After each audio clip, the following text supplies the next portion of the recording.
Muy buenos días, estamos de nuevo en el proyecto PAPIME Museo Virtual Precolombino.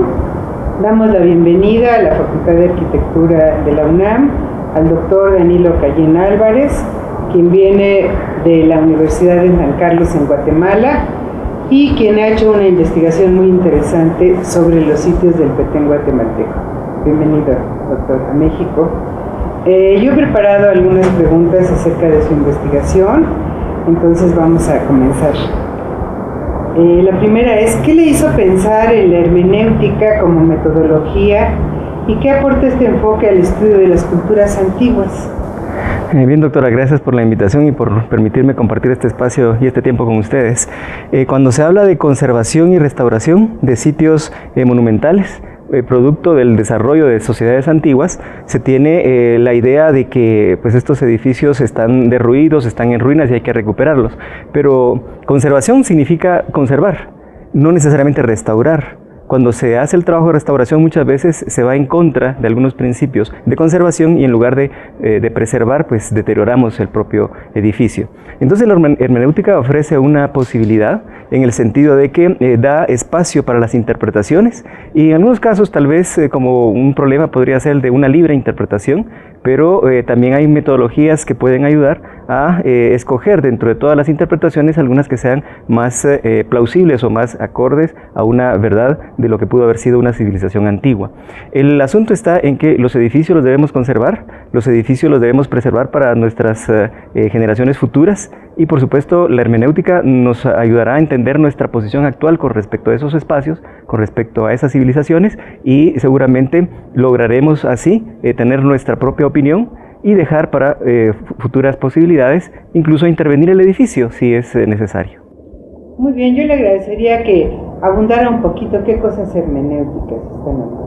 Bien, sí, lo que pasa es que esta hermenéutica como una ciencia de la interpretación que tuvo sus orígenes desde el estudio, desde la época medieval, cuando se estudiaban las escrituras antiguas, las escrituras bíblicas específicamente, y a donde se podía interpretar la posición de un punto, una coma, una traducción de una palabra que puede tener un significado en un idioma y al traducirlo a otro cambiar totalmente.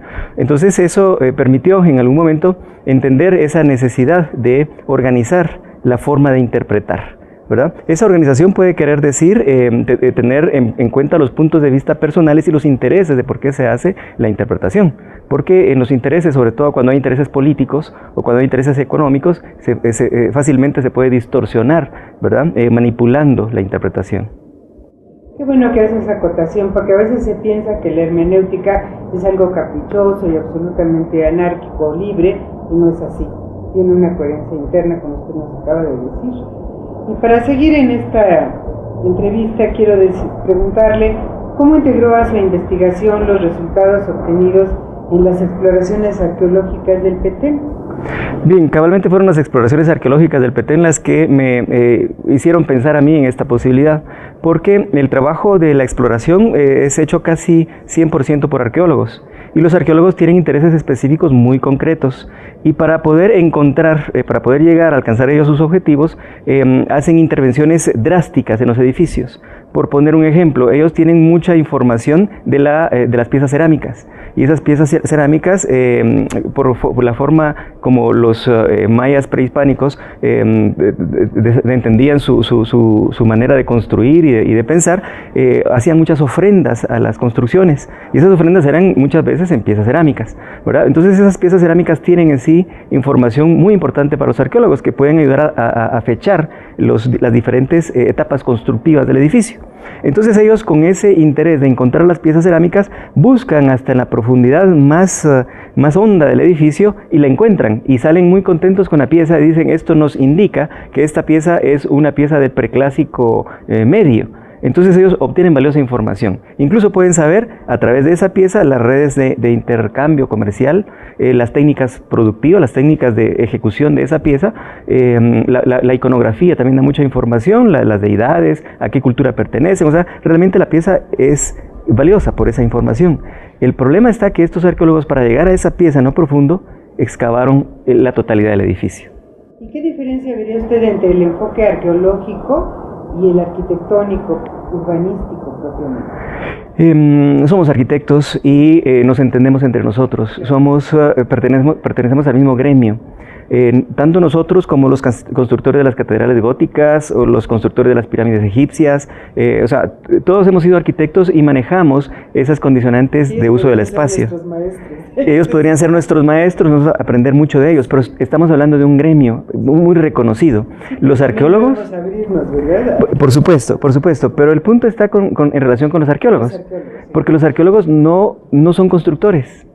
Entonces muchas cosas que para nosotros son obvias, para ellos no necesariamente son obvias. Entonces tenemos puntos de vista muchas veces distintos. Y también respecto al habitar, ¿no es cierto? Porque para nosotros puede ser también muy claro una secuencia de espacios o un uso posible, potencial del espacio arquitectónico, y para el arqueólogo a lo mejor no. Sí. ¿Usted cree que se debe de trabajar en equipo? ¿Cuál sería su visión? Sí, tenemos que trabajar en equipo. Siempre poniendo el caso de la cerámica, toda esta información de la cerámica, los arquitectos no la manejamos, ¿verdad?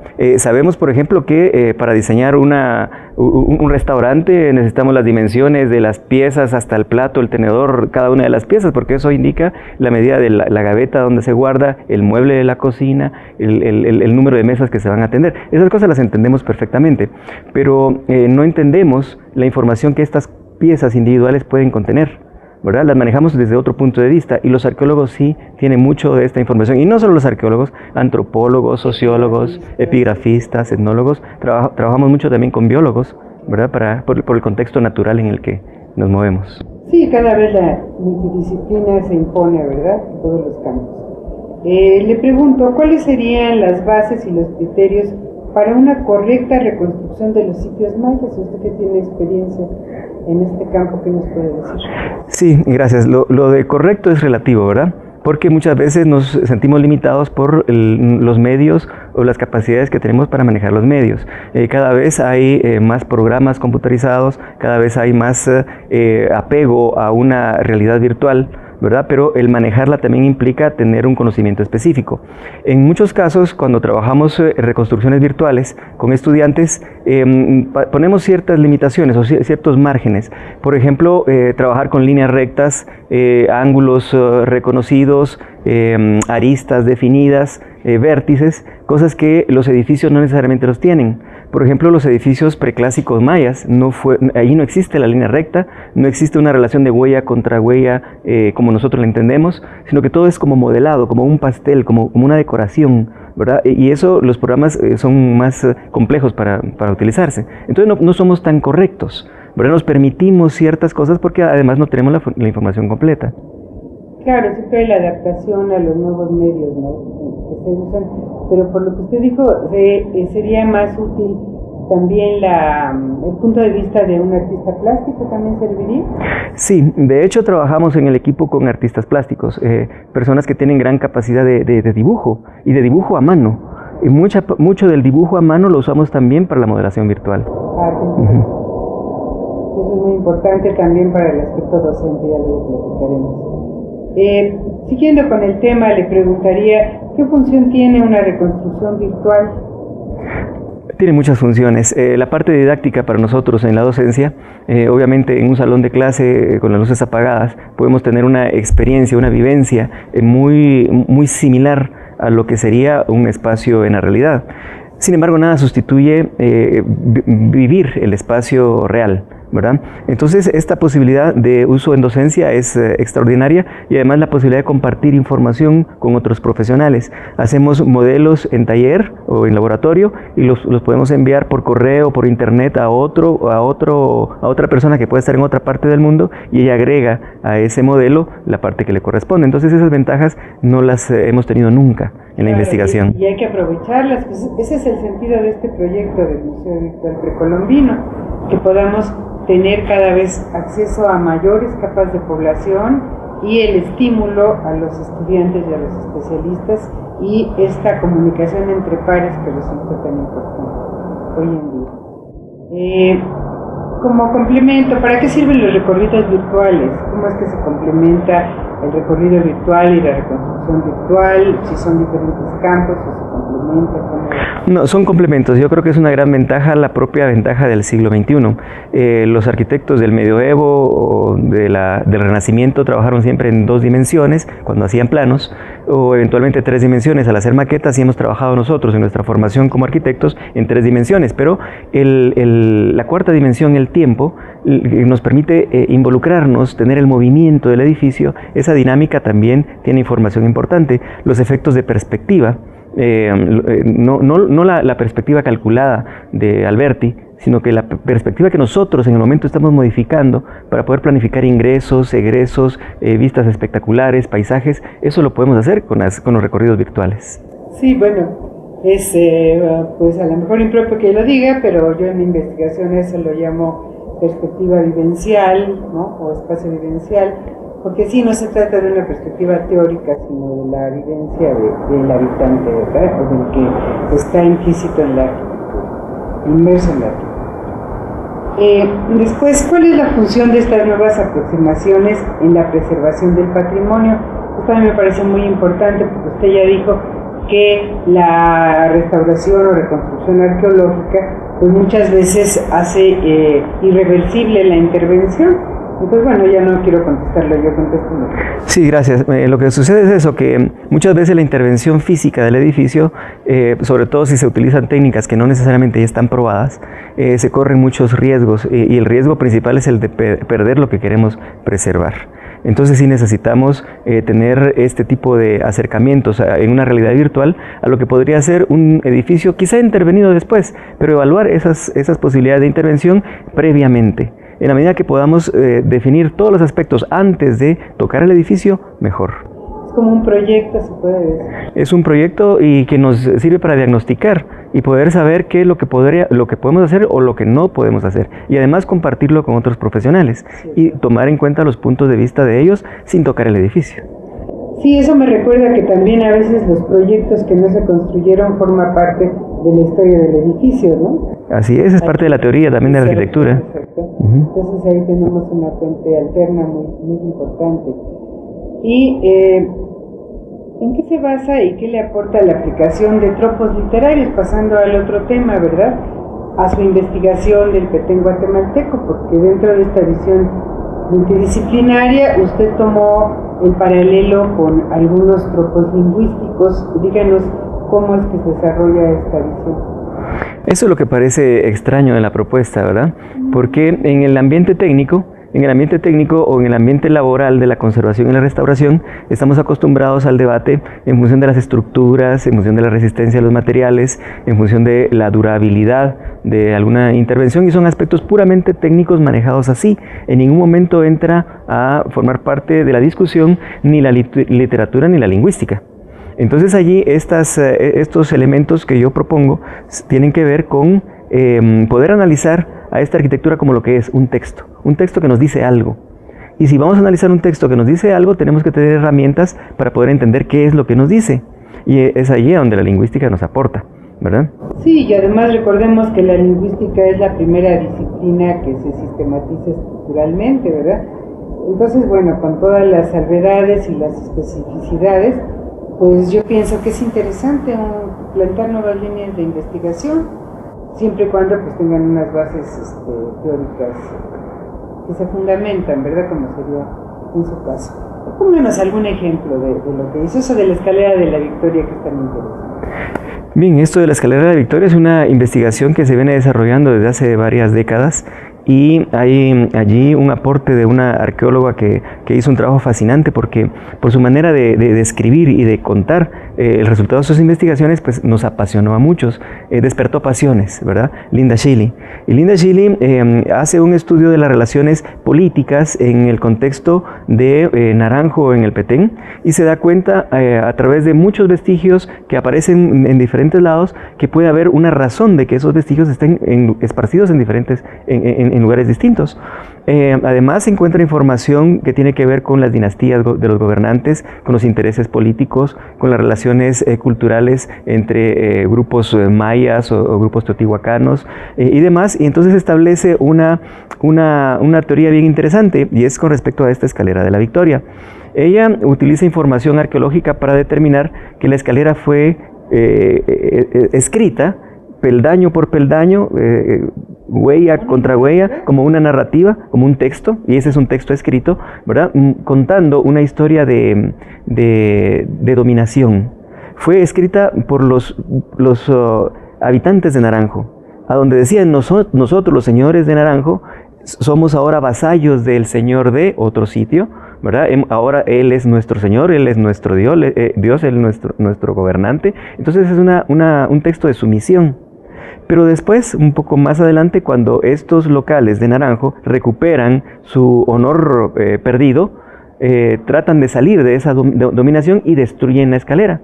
Destruyen la escalera tomando cada uno de los peldaños y esparciéndolos en otros lugares a donde ellos iban ahora a dominar. Entonces primero fueron dominados y después ellos recuperan su posición y dominan a otros y esparcen como esas partes del texto, esos fragmentos en otros lados. ¿El texto sigue teniendo funciones de significación en otra parte? Esa es la parte increíble de cómo Linda Chile logró reconstruir el texto, ¿verdad? Haciéndose ver ahora esa posición. Ese es el aporte de Linda Chile. Ahora yo tomé esa investigación y dije, si esto es un ejemplo claro de un texto que tiene diferentes interpretaciones, primero la interpretación del dominador, luego la nueva interpretación del dominado que recupera su posición. Entonces es un texto lingüístico y hay una retórica también ahí, hay una manera de decir las cosas. ¿Será que la arquitectura también obedece a eso? Y encuentro que sí. No solamente la escalera tiene el texto escrito, toda la ciudad tiene el texto escrito. Entonces la lingüística nos puede ayudar a entender esa relación. Esto los arqueólogos no lo entienden porque ellos buscan la pieza de cerámica. Muchos arquitectos no lo entienden tampoco porque entienden la relación de construir un edificio como la relación con el albañil, con el maestro de obras, pero no en aspectos más profundos como puede ser la propia filosofía o los sistemas de gobierno, las relaciones políticas o las relaciones entre la tierra y el cielo, como los mayas sí lo entendían. Un lenguaje mucho más amplio. Mucho más completo. Y los tropos allí sí nos ayudan. Entonces, los tropos retóricos yo los utilicé para rehacer un discurso, un texto, la ciudad de Yaxá, del maya clásico, a donde edificios fueron construidos porque representaban en la tierra cosas que sucedían en el cielo, equinoccios, solsticios, lunaciones, eclipses, todo eso está, digamos que, plasmado en las edificaciones y su posición dentro de la ciudad. Hay un texto, hay una relación, pero cuando empieza a no ser cierto este texto, a donde el Ahau decía, hoy va a llover y no llueve, entonces se tiene que rehacer el texto, y rehacer una ciudad como texto no es sencillo. Entonces eso requiere cambios drásticos en el urbanismo, en la propia constitución del edificio, en su posición, ¿verdad? Para poder rehacer el texto más acorde con una realidad de que no está lloviendo, o de que tal vez va a llover, o por qué será que no llueve. Todo el poder de este gobernante se manifiesta a través de la arquitectura en la masividad. Son edificios masivos. Pero si el gobernante pierde credibilidad ante su pueblo, entonces ahí viene lo irónico, y es el tropo, ¿verdad? La ironía es uno de los tropos retóricos, porque es irónico que el esfuerzo de toda la sociedad fue poner a ese gobernante divino en la parte alta de la pirámide, y después este gobernante divino haya tenido que bajar las escaleras para comunicarse de viva voz con su pueblo y decirle: señores, los dioses dicen que va a llover, pero los dioses no nos están cumpliendo, ¿verdad? No está lloviendo, y eso ya anuncia el colapso. Ok, pues muy interesante su punto de vista. Y para terminar ya con esta entrevista, le pregunto cuál es su visión del patrimonio como factor de identidad cultural y su posible articulación como factor de desarrollo, porque muchas veces pensamos, ¿no?, que estar trabajando por la reconstrucción, por la restauración, por la interpretación, pues resulta un asunto de especialistas, pero bueno, usted nos va a aclarar ¿Qué función social tiene esto? Bien, yo creo que la identidad de un pueblo es un factor básico. Yo creo que tenemos que aprender mucho de los mexicanos. Los mexicanos son muy orgullosos de su mexicanidad y trabajan mucho sobre eso. Es incluso hasta una política de Estado, o lo ha sido en diferentes oportunidades, una política de Estado fomentar ese orgullo de la nacionalidad. Lamentablemente no todos los países en Latinoamérica tenemos esa posibilidad. Por eso digo, tenemos mucho que aprender de los mexicanos. Y Guatemala y toda Mesoamérica, ¿verdad? Entonces yo sí ya no hablo tanto de Guatemala o de México, El Salvador, Honduras, sino que de regiones, y el patrimonio mesoamericano que hemos heredado nosotros es realmente invaluable y puede ser un aporte muy grande para poder sentirnos orgullosos de nuestra cultura. ¿Y el turismo? El turismo tiene ventajas y desventajas. Una ventaja muy grande es, por supuesto, el movimiento económico que genera, y los sitios pues tienen que vivir de algo, las personas tienen que vivir de algo, los propios procesos de mantenimiento, limpieza, son presupuestos muy altos y alguien nos tiene que pagar. Entonces el turismo es un aporte muy valioso en ese sentido. Sin embargo, el turismo masivo puede ser destructivo, ¿verdad? Lo vemos cuando millones de personas suben una escalera y arruinan las huellas, contrahuellas, las fiestas, los festivales que se desarrollan en sitios tienen una secuela muy grande, muy dura para la preservación del sitio. O sea, producen muchos daños. Entonces, en la medida que se pueda evitar eso, es mejor, o sea, controlar el uso turístico que se haga de los espacios. Y la modelación virtual viene a ser un sustituto, en muchos casos, muy grande, incluso en el sitio, porque se puede llegar al sitio y tal vez no subir el edificio, pero tener una vivencia virtual. Luz y sonido y andar mejorando estructuras, claro, por supuesto. ¿no? Ajá. Sí. Entonces sí tenemos que aprovechar esas ventajas de la modelación virtual y hacerlas coincidir con el uso turístico que podamos hacer de los espacios, para no deteriorarlos y garantizar la preservación para las generaciones futuras. Pues muchas gracias, doctor. Considero que con esto nos damos ya una idea de su trabajo y ya lo veremos más ampliamente en sus recorridos virtuales y en todo el material que usted nos aporta. No, muchas gracias. Muchas gracias. Gracias a ustedes por la invitación y por permitirme compartir.